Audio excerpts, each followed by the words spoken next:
kembali, maaf. Sallu ala Nabi Muhammadin. Sallu ala Nabi Muhammadin. Sallu ala Nabi Muhammadin. Sallu alaihi.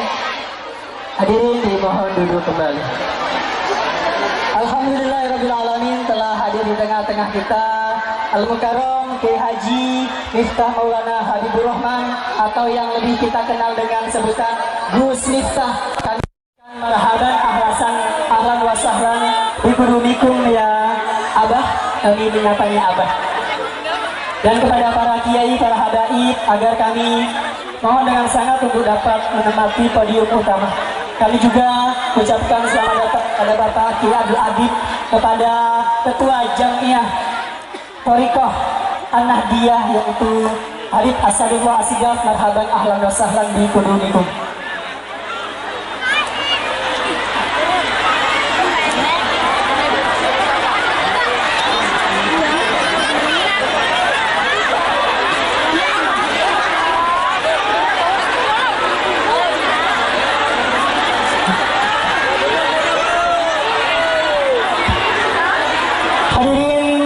Wal hadirat jamaah pengajian yang berbahagia dan dirahmati Allah Subhanahu wa taala. Alhamdulillah telah hadir di tengah-tengah kita yang sangat kita tunggu dan kita nantikan tausiahnya, juga tauladannya, yaitu Kiai Haji Miftah Maulana Habibur Rahman, atau yang lebih kita kenal dengan sebutan Gus Miftah. Kembali kami ucapkan marhaban ahlan wa sahlan bikudumikum ya Abah, yaitu pengasuh pondok pesantren Ora Aji Yogyakarta. Untuk itu mari bersama kita langsung saja mendengarkan tausiah dari beliau, dan mudah-mudahan apa yang beliau sampaikan nanti dapat kita ambil hikmahnya dan dapat kita terapkan dalam kehidupan kita sehari-hari. Amin ya rabbal alamin. Sallu ala Nabi Muhammad. Sallu ala Nabi Muhammad. Sallu ala Nabi Muhammad.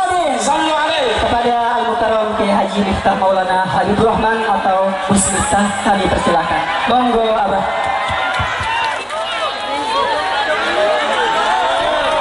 Assalamualaikum warahmatullahi wabarakatuh. Alhamdulillahi rabbil alamin wa kafa. Assalatu wassalamu ala sayyidina Muhammadinil Mustafa wa ala alihi wa sahbihi ahli sidqi wal wafa, amma ba'du. Hadratal muhtaramin, para masyayikh, para kiai, ibu-ibu nyai, para habaib, para sepuh bini sepuh, tokoh agama, tokoh masyarakat yang saya muliakan, para pejabat yang berkenan hadir dalam semua tingkatannya yang saya hormati, segenap panitia pengajian yang saya banggakan, sahabat Ansor Banser yang saya cintai, Bapak Ibu kaum muslimin wal muslimat, jamaah pengajian dalam rangka Isra wal Mi'raj Nabi Muhammad sallallahu alaihi wasallam yang bertempat di desa Haduyang. Oh, jangan kok Haduyang itu apa?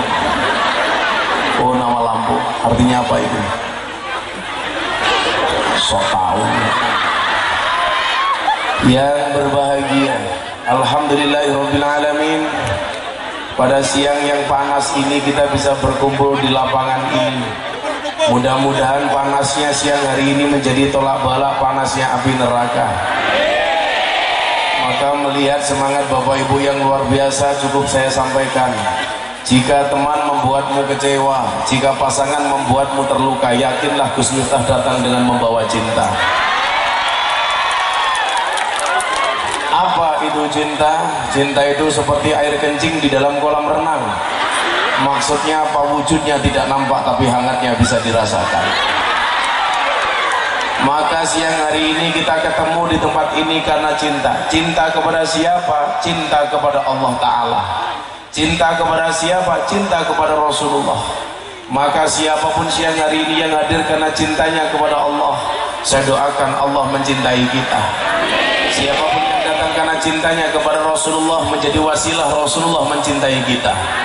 Lebih lanjut Rasulullah mengatakan yuhsyarul mar'u ma'aman ahabba, seseorang itu akan dikumpulkan di padang mahsyar bersama orang-orang yang dicintainya. Karena Anda cinta dengan orang soleh, saya doakan besok masuk surga bareng orang soleh. Anda cinta dengan para kiai, besok masuk surga bareng kiai. Walaupun tidak punya nasab dan keturunan kiai, saya doakan mudah-mudahan minimal mambu kiai. Mambu kiai itu lebih bagus daripada kiai mambu. Maka begitu pentingnya perasaan cinta kepada orang soleh. Imam Syafi'i mengatakan, uhibbus solihina walastu minhum la'alli an anala bihimus syafa'ah wa akrahu man tijaratuhul ma'asi walau kunna sawa'an fil bid'ah. Apa kata Syafi'i? Saya mencintai orang soleh walaupun saya bukan merupakan bagian dari orang soleh. Kalau anda merasa bukan orang soleh, silahkan cintai orang soleh. Bukan selfie terus dengan orang soleh.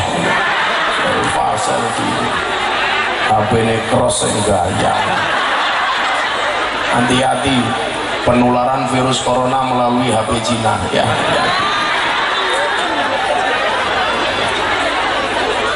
Apa corona komunitas rondo nakal. Cintailah orang soleh. Kenapa?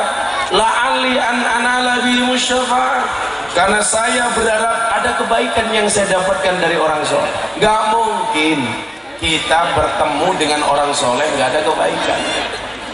Banyak di antara kita yang tidak bisa membedakan makna alim dan soleh. Orang soleh itu belum tentu alim, orang alim belum tentu soleh. Alim itu berkaitan dengan intelektualitas, soleh itu berkaitan dengan spiritualitas. Alim itu akal, kecerdasan, kepintaran. Soleh itu akhlak, soleh itu adab. Maka hari ini kita melihat kesolehan dari panitia. Tahu saya haus, minumnya belum datang. Ternyata datang. Dan yang membawa adalah pasangan suami istri. Saya ngelanangi rengi.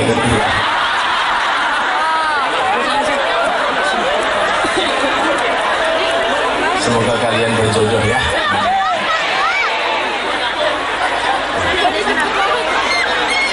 Kopi lambu. Namanya siapa kamu? Orang ini lucu banget ya. Oh saya pun.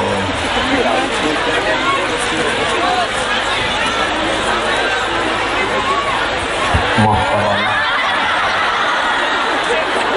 Kalau setahu saya gelas pesta seperti ini biasanya untuk gelas es buah, air putih. Kalau kopi itu biasanya cangkir. Goblok.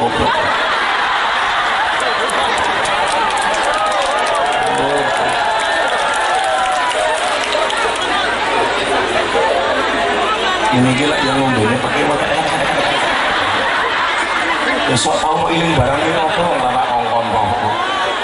Jangan mau sama leh. Ini juga muka yang pedes. Podo matamu ya ora opo. Soleh itu akhlak, alim itu intelektualitas. Ini pengajian paling menarik, pengajian Kretone Liwat.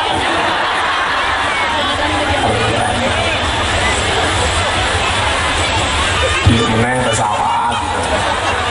Saya pengajian di Lampung itu saya paling banyak dapat pengalaman baru. Saya pengajian di daerah Kalimantan dijemput pakai jet pribadi. Pengajian ke Palembang pakai helikopter. Di Jakarta dijemput pakai Ferrari. Saya pernah pengajian di Lampung dijemput pakai apa? Ketek. Ya. Kasihan amat ya Pak Kapolri. Ketek. Sungguh terlalu. Kita minggat kereta ini malah orang rampung malah mandek.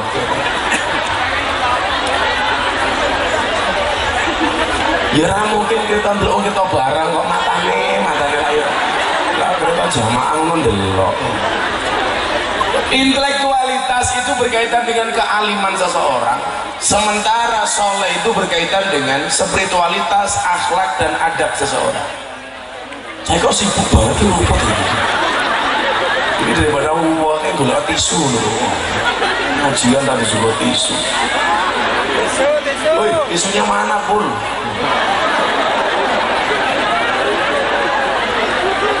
Pul, tisu pul. Ya Allah, kalau tempat saya kayak gini tisu WC.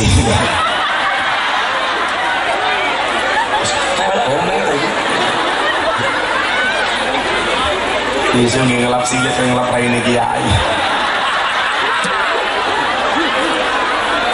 Kiai ini ganteng di suneping, ya Allah, menjijikkan. Sallu ala Nabi Muhammad. Maka coba kalau anda lihat dan perhatikan, maka karakteristik kiai itu ada yang soleh, ada yang alim, ada yang soleh dan alim. Coba kita lihat dalam sejarah, ada dua nabi, bapak anak. Bapaknya namanya Daud, anaknya namanya Sulaiman. Maka kalau bahasa Al-Quran, Sulaimanu bin Dawud alaihissalam, karena Sulaiman ini anaknya Daud. Baik Nabi Daud maupun Nabi Sulaiman itu nabi kaya, Pak. Bahkan Sulaiman itu saking kayanya istrinya 1000. Berapa, Bu?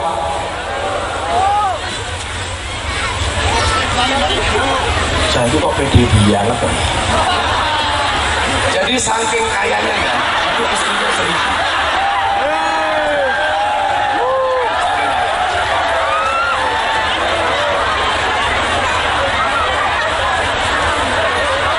Bahkan setiap malam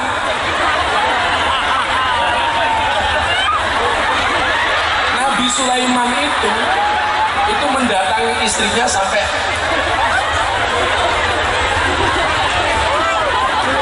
jadi begitu, Pak.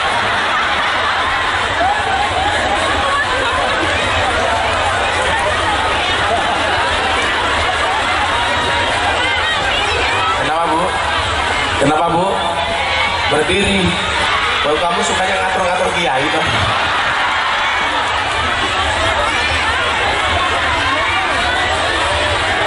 Nanti kalau waktunya berdiri kan baru pemanasan.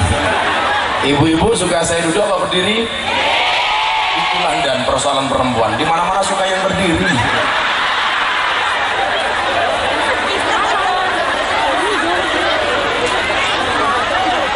Nah, Bu, itu ya Allah, wis tuwa jilbabe pink, menjijikkan.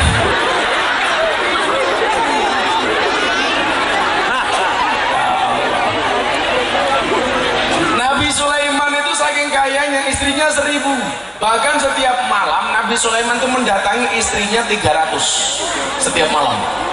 Coba minumnya apa itu? Kopi Lampung kah? 100, bahkan sampai 300. Sama maning ya.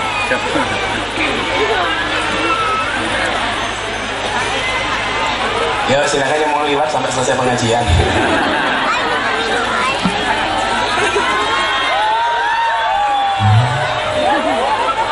Yang datang corona,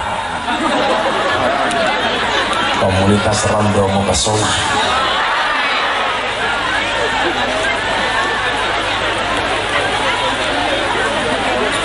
Lanjut.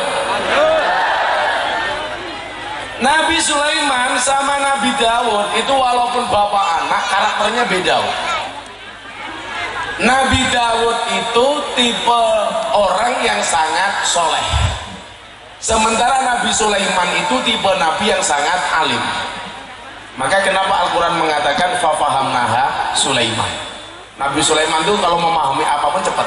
Saya kasih contoh, maka supaya nanti anda nggak ngomong, oh kok kiai ini sama kiai itu beda ya. Iya, karena kiai itu punya maziyah masing-masing. Saya kasih contoh, ini Nabi Daud, Nabi Sulaiman. Akan saya tunjukkan betapa Nabi Daud itu soleh, Nabi Sulaiman itu alim. Satu saat ada kakak adik, yang kakak namanya Kubro, adiknya namanya Sugro. Ini sama-sama hamil, matang. Hati-hati ibu-ibu jangan main di kolam renang, bisa hamil. Kata komisioner KPAI. Makanya tolong banser kalau renang menggunakan kondom ya, supaya tidak hamil. Ini pejabat kayak goblok Pak. Masa renang bisa bikin hamil itu? Padahal menurut penelitian yang saya baca 80% cowok itu kalau renang burungnya kisut. Ini penelitian ilmiah. Renang kalau iso meteng ya goblok banget ya. Makanya tolong bapak jangan renang di pinggir pantai, saya takut ubur-uburnya hamil. Makanya kemarin Jakarta untung banjirnya cuma sedengkul, lah sahabat wah meteng kabeh ya. Ya, malah nantang aku pengen matengin. Rondo. Kubro dan Sugro ini sama-sama hamil kemudian melahirkan. Singkat cerita, yang namanya bayi itu kan wajahnya mirip. Bayi itu kalau lahir biasanya wajahnya sama. Maka kenapa kalau di rumah sakit bayi lahir itu dikasih gelang supaya tidak ada bayi yang tertukar. Satu saat dua orang ini main ke hutan. Lah ternyata salah satu di antara bayinya ini dimakan harimau.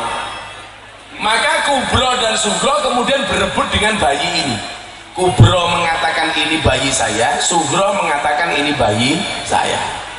Akhirnya karena perdebatan tidak ada ujungnya, bayi yang digendong sama si Sugro ini dibawa ke pengadilan Nabi Daud alaihi salam. Disidang sama Nabi Daud. Nabi Daud, ini anak saya, kata Sugro. Kubro juga bilang, gak bisa, ini anak saya. Kemudian ada yang lain mengatakan, saya protes Nabi Daud. Kenapa? Kenapa minuman kopi tutupnya kayak gini? Maka kena angin kabur Nabi Daud.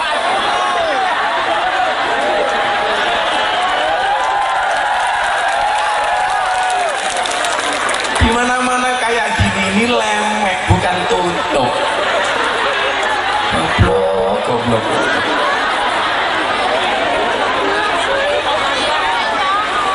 Ini lemak apa tutup bol? Lemek bol. Loh, tiba bukan tutupnya kok.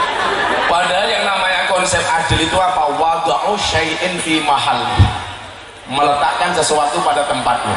Maka begitu Anda nutupi kopi dengan ini berarti panitianya tidak adil. Tidak adil. Karena nyiksa. Rasa ingahingi. Kopi dimasukkan sini juga tidak adil. Tidak adil. Kopi itu di mata nggak bagus, Pak. Orang pernah suntak kira ini saya dulu. Saya itu saking seringnya ngopi ya, Pak. Saya ditawari jadi bintang iklan kopi. Walaupun semuanya saya tolak. Karena iklan kopi itu semuanya bohong. Kopi kapal api, dibuka kopinya nggak ada kapalnya. Kopi susu, dibuka kopinya nggak ada susunya. Dan kalau saya minum kopi itu harus kopi pahit. Karena kalau kopi susu itu nggak bagus. Kopi ini ngajak melek, susu ini ngajak turu.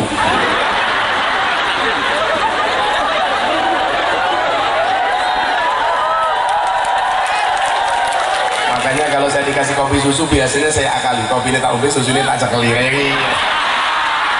Kopi susu.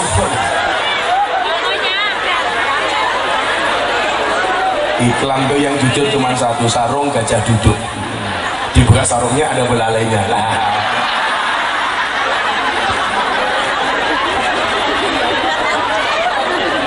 Sallu ala Nabi Muhammad. Akhirnya persidangan dimulai. Nabi Daud bertanya, ini anaknya siapa? Kubro ngaku. Nabi Daud, ini anak saya.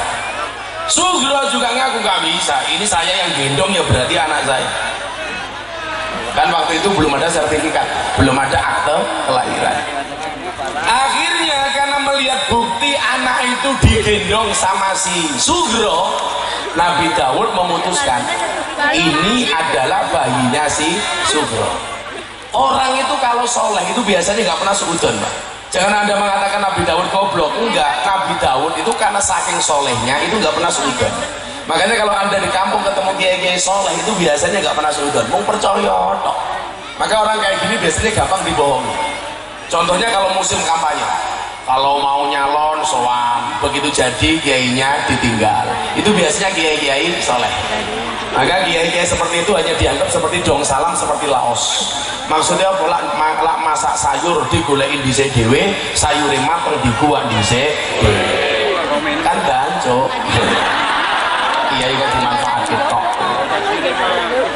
Banyak yang seperti itu, Bu. Banyak. Akhirnya apa? Setelah bayi ini diputuskan milih Sugro, keluar mereka. Yes, Sugro senang. Ini anak saya. Begitu keluar, ketemu Nabi Sulaiman. Nabi Sulaiman tanya, itu anak siapa? Anaknya Sugro. Buktinya apa? Karena saya yang gendong, kata Sugro. Nabi Sulaiman mendengar penjelasan ini banding, Pak. Maka ilmu peninjauan kembali itu sudah ada sejak Nabi Sulaiman. Nabi Sulaiman mengatakan, saya banding. Maka Nabi Sulaiman masuk ke pengadilan bapaknya Nabi Daud. Saat itu usia Sulaiman baru belasan tahun. Ada yang mengatakan 12 tahun, bahkan ada yang mengatakan 10 tahun. Nabi Daud, saya banding. Nabi Daud orang tua menghargai pendapat anak, walaupun yang banding ini umur 10 tahun. Nabi Daud, oke, saya terima bandingmu. Coba ibu bapak, ayo ngopo meneh. Duduk. Apa-apa, ini sawah yo panas we. Duduk. Yang duduk nggak dapat tikar, saya doakan pulang little body. Si tiga adalah kelebon wedi.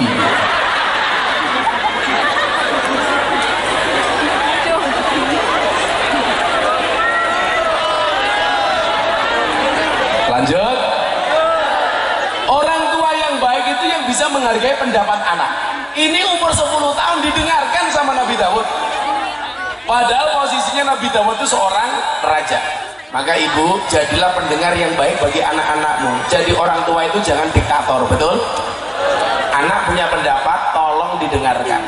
Karena masa depan anak itu biasanya tergantung bagaimana seorang ibu mendidik anaknya. Maka dikatakan Rasulullah, al-ummu madrasatul ula. Ibu itu madrasah pertama bagi anak-anaknya. Maka dimana-mana saya selalu pesan sama ibu-ibu, tolong kalau ngasih ASI 2 tahun supaya anaknya dewasa. Karena Allah perintahkan dalam Al-Quran, wal walidatu yurdina auladahunna faulaini kamilaini.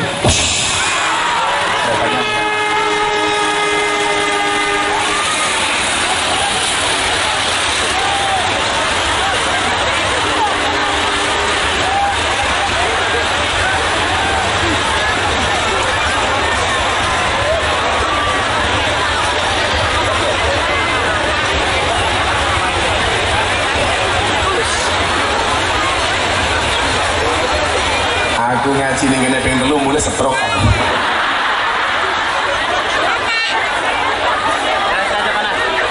Sallu ala Nabi Muhammad. Jadi saya ulangi, orang tua yang baik itu adalah orang tua yang mau mendengarkan anak. Maka di mana-mana saya pesan, Allah berfirman dalam Al-Qur'an, wal walidatu yurdina auladahunna haulaini kamilaini liman arada ayyuti marrodoa. Menyusui anak itu 2 tahun. Maka ibu-ibu tolong, kalau anda punya bayi dikasih ASI 2 tahun.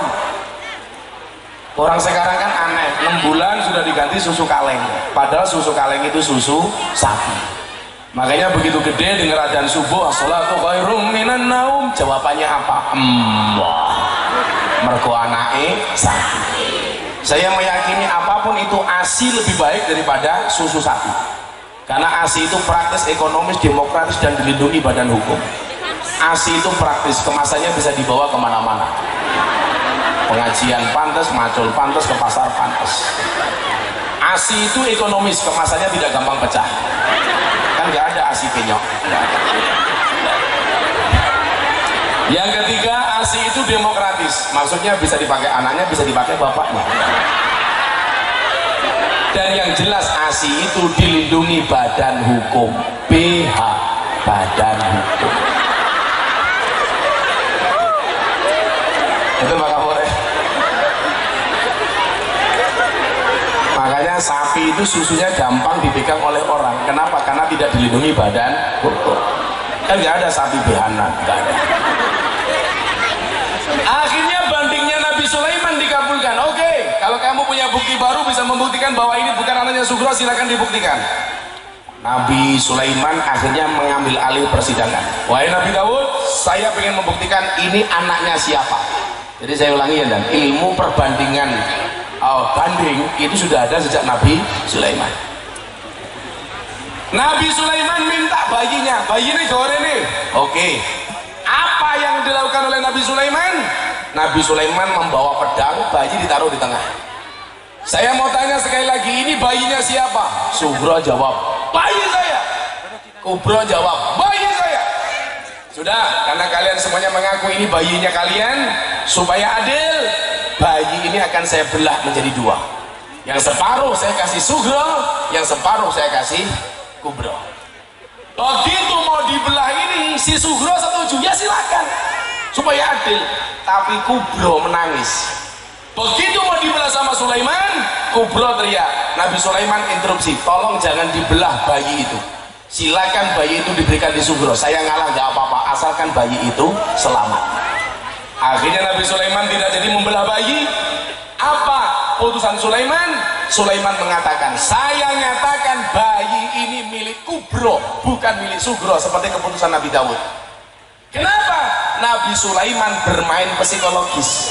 Gak mungkin naluri seorang ibu membiarkan anaknya terbelah menjadi dua. Ini kecerdasan Nabi Sulaiman alaihissalam. Ini anaknya Kubro. Maka yang tadinya bayi ini diakui oleh si Sugro, begitu melihat kenyataan ini Nabi Daud mengatakan, Sulaiman kamu benar, bayi ini milik Kubro. Bukan kok berarti Nabi Daud goblok, enggak, tapi karena orang soleh. Orang soleh itu gak pernah berpikir macam-macam. Makanya biasanya di mana-mana kiai itu karo soleh diakali, diapusi karo politisi. Di mana-mana disowani, Pak Kiai tolong doakan saya jadi kepala daerah. Begitu jadi ditinggal. Itu yang saya ceritakan di Jawa ya. Kalau di Lampung insya Allah saya mau bilang sama, lebih parah. Makanya saya itu gak ikhlas kalau kiai-kiai dibohongi, beneran ya. Saya kasih contoh satu lagi supaya anda memahami ini loh perbedaan kiai-kiai itu. Ada yang soleh, ada yang aneh. Di zaman Nabi Daud ada perempuan cantik tapi kurang saon, ya, kentir lah, rada kentir ya, stres atau gimana lah pokoknya. Kentir ya. Kalau kamu juga, kamu udah nikah belum? Oh belum, jomblo. Umur kamu berapa? 31, bid'ah dolalah. Oh ya, Kanjeng Nabi umurnya 25 tahun menikah, kata orang hari ini kalau tidak sama dengan Kanjeng Nabi, bid'ah. Berarti 6 tahun kamu hidup dalam dolalah, sesat neraka. Maka sejomblo-jomblonya kamu saya doakan segera berakhir. Amin. Gimana berakhirnya kalau tidak di pelaminan, minimal di pemakaman.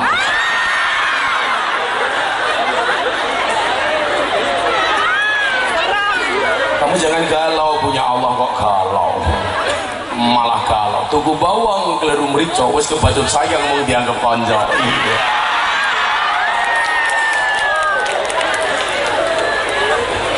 Sallu ala Nabi Muhammad. Si cewek yang cantik ini, yang agak kendir, yang kurang saon, pokoknya cewek ayu lah, modelnya yo Isuzu pantat. Ini sungguh-sungguh pantatnya bikin gemeter. Sesuk bojomu insyaallah satu lagi.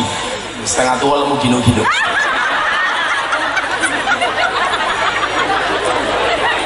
Kalau istri saya di rumah macan betul. Manis cantik turunan Bantul. Cewek ini diperkosa sama tokoh.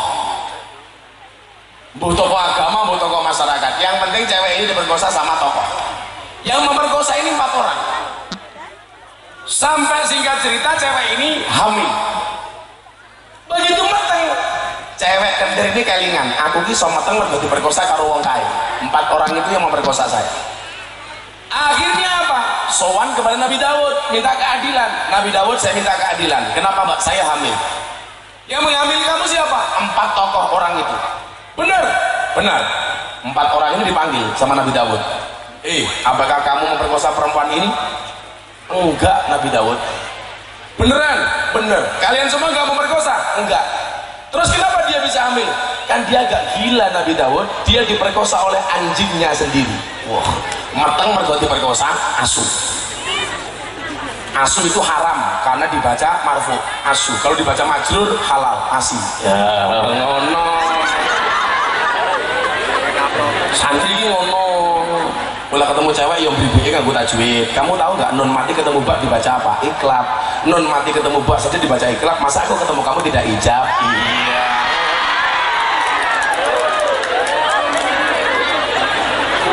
Codot, codot.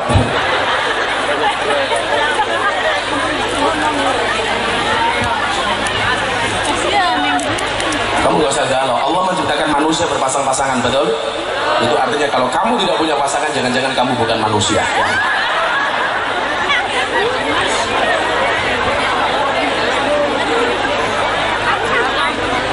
Jodohmu sudah diatur oleh Tuhanmu, betul? Itu artinya kalau kamu tidak punya jodoh, jangan-jangan kamu yang susah diatur. Mbok iki pasti joki rene aku ya panas, malah monggo dhewe. Goblok saya itu. Kamu bisa saya laporkan Pak Kapolres loh. Pasal 335 perbuatan tidak menyenangkan. Shallu ala Nabi Muhammad. Yang memperkosa siapa ini? Kata Daud, anjingnya sendiri. Oh, dia orang kendir kok. Oh gitu ya. Nabi Daud dia percaya, Pak. Ya udah, kalian nggak salah. Pulang. Di jalan ketemu sama Sulaiman. Hei, dia hamil. Ya. Yang berkosa siapa? Anjingnya sendiri. Saya nggak percaya. Saya pengen mengadakan peninjauan kembali. Oh, Nabi Daud. Nabi Daud sama Nabi Sulaiman itu dicontoh ilmunya sama polisi dan tentara. Kalau Pak Kapolri sampai Kapolres sampai Kapolsek itu membawa tongkat komando. Tongkat komando itu pertama kali yang pegang adalah Nabi Sulaiman. Nabi Sulaiman ngatur pasukannya menggunakan tongkat komando. Nabi Sulaiman ngatur hewan, yang tahu bahasanya Nabi Sulaiman menggunakan tongkat komando. Polisi dari Kapolri sampai Kapolsek itu pakai tongkat komando nyontoh Nabi Sulaiman. Tentara dari Danrem, Dandim, dan Ramil sampai kayak saya Dancuk Jaran umpamanya. Itu pegang tongkat juga sama, nyontoh Nabi Sulaiman. Tongkatnya tak gowo. Dengan pesawat ribet. Saya itu kalau ngaji pakai tongkat pakai kacamata, ibu-ibu teriak, wow si buta dari gua hantu. Kamu tahu siapa yang digendong si buta dari gua hantu? Orangnya mana? Ini. Oke, munyut bro, sorry salah. Nabi Sulaiman banding, saya nggak percaya kalau yang memperkosa anjingnya sendiri. Terus gimana? Saya banding, diinterogasi Pak. Maka ilmu interogasi, investigasi itu yang ngajarkan kepada polisi juga Nabi Sulaiman. Nabi Daud saya banding, silakan man, karemu piye? Oke. Apa yang dilakukan Nabi Sulaiman? 4 orang ini dan diinvestigasi, diinterogasi masing-masing, dipanggil satu-satu. Kamu nomor 1, nama kamu siapa? Saiful, sini. Tanya. Saiful siapa? Irma. Apa wi irenge? Masya Allah.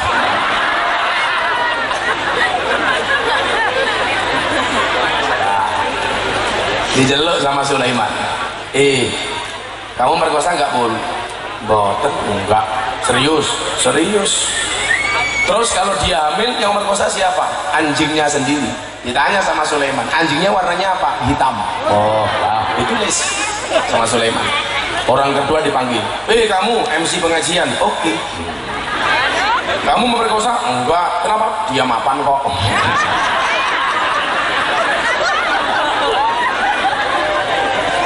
Enggak Nabi Sulaiman. Kenapa perempuan itu bisa hamil?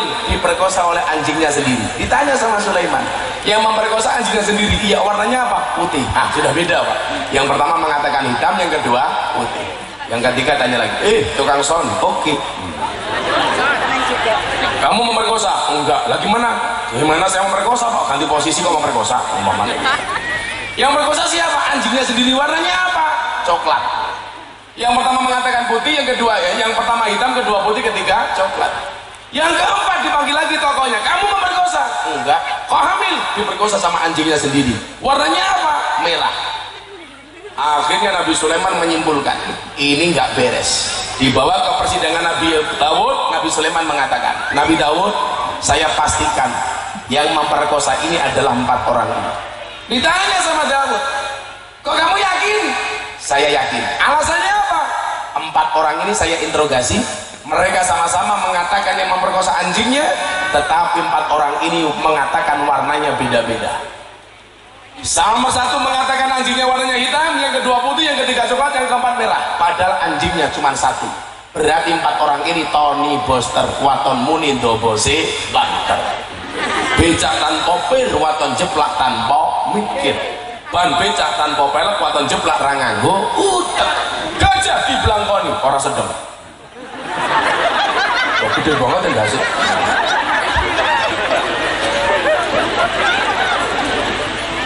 Maka ibu bapak rahimakumullah, orang pinter itu penting, orang soleh juga penting.